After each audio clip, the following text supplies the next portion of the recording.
Hello, I'm Frank Hanaway, and welcome to Big Journey, Small Steps.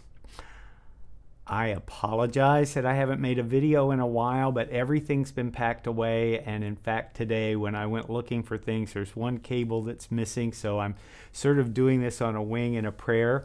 But my cousin made me do it. She said the other day, we've been waiting for another video. So let me give you a fairly quick rundown of what's going on. I put the house on the market, and within 2 days I had several offers. One of them we accepted and took a contract on, and during the inspection period they decided to back out, which is typical. I've had a few offers since then. I'm not currently under contract. I actually, when we were in the midst of it all, I actually had a house picked out that I was ready to make an offer on, and my real estate agent asked me the other day, was I okay with that? He knew that I had picked out a house, and I said, I can let go of it. I've let go of a lot of things and a lot of people, and so anyway, that's where we are. I'm just sitting and waiting, trying to keep the house clean. I can't keep my video studio set up because that looks weird. So we've had some sad news in our family. Last week, my darling aunt passed away sort of unexpectedly. She had she was being treated for cancer, and she had seemed to be doing better, and she did not actually pass from cancer, but my understanding is she had an embolism in her lung, and that caused her to go into AFib, and she had a heart attack, and that's what took her life. But it was very sad. She and my uncle's property is adjacent to my property. The back of my property is the side of their property, and they're just right around the corner, and so it was very sad. We had a beautiful funeral for her. They put it together beautifully. Her sister-in-law, I think, did most of the planning. That was my understanding for the funeral mass, at least, and it was just lovely. And the priest said the right things. It wasn't one of those funerals where you think, oh, I wish he hadn't said that. In fact, he said a lot of things that many of us found comforting, and that made it okay. But anyway, so today I am waiting for the Gospel Lighthouse Mission to come with a truck and take yet another load of things away. I don't know if I was in the middle of this the last time I made a video, but I have shredded so many papers. I mean, my parents had their income tax returns from 1948 and 1949, and then I opened a box and it was all my grandmother's things.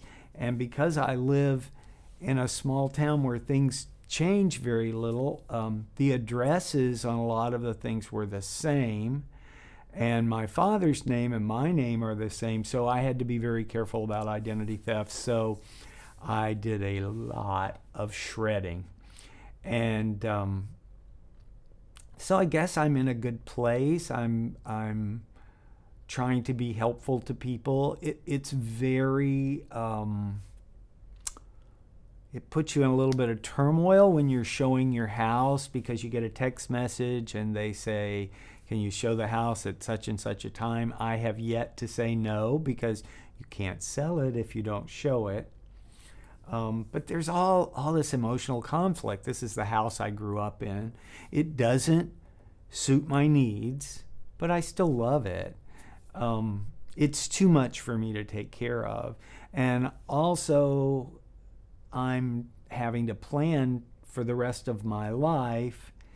And that's an interesting thing because the question used to be, people used to ask me this question, and I used to get so tickled about my mother when we were trying to plan her care, and they'd say, well, how long do you think your mother is going to live? And I was like, well, I haven't looked at her carton, but I don't think there's an expiration date. So you can't answer that question. I know I'm laughing when I say it because it got to be so silly. But now the question is, how long am I going to live? And I have a wonderful financial planning team, and I'm trying to take their advice.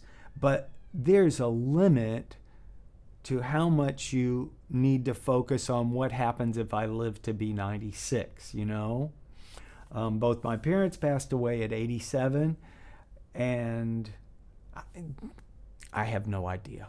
I have no idea how long I'm going to live. So you don't want to end up destitute. But on the other hand, how much energy is to go into and how much self-deprivation is to go into planning for something that more than likely is not going to transpire. So you have to be smart, and you have to be practical. So that's what I'm kind of working with now. And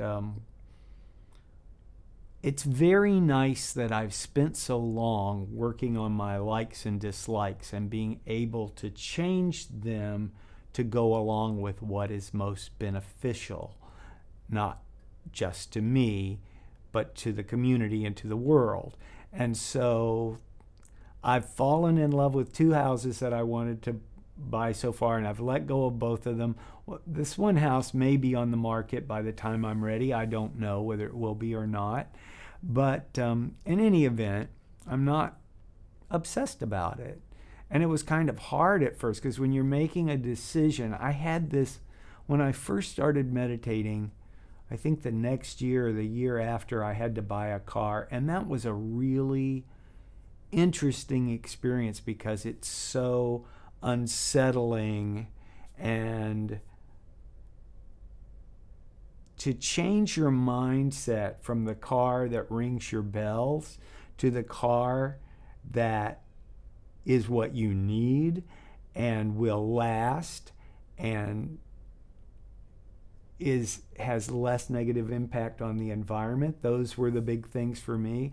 And I love my car, but it was quite an experience because I was trying to buy a car based on spiritual principles, and that was really interesting. And the same thing is true with my house. I'm trying to find a place where I can still help the people that I'm helping right now. I'm not to be too far away, and yet I want to live in a community setting where if I go sit on my front porch and the neighbor 3 doors down walks by, we'll speak to each other. I want to have interaction with people, and I have to fight that because I say I want to. It hasn't always been something I've wanted. I've always been kind of a loner, and I really have been in the past few years stretching myself. And honestly, the reason when I ended up moving in with Mom, I had been praying that I could find a way to live more in community on a day-to-day basis. That wasn't what I had in mind, but that's what happened. Through this sadness in our family, I got close with 2 of my cousins. I got closer to them that I found as adults we didn't really know each other very well, and that's been wonderful. And I'm very grateful for that. And one of them is the one that said, we're waiting for a video. So here it is. I'm not going to do much editing. I didn't have all the things I needed exactly. I put on a ring light, which is probably flashing in my glasses all the time. That's why I'm kind of trying to keep my head down so it won't be too distracting. But this is the best I can do. So, thank you. Thank you for spending time with me today. Thank you for listening from the bottom of my heart. As I always do, I'd like to wish you and yours and the whole world peace.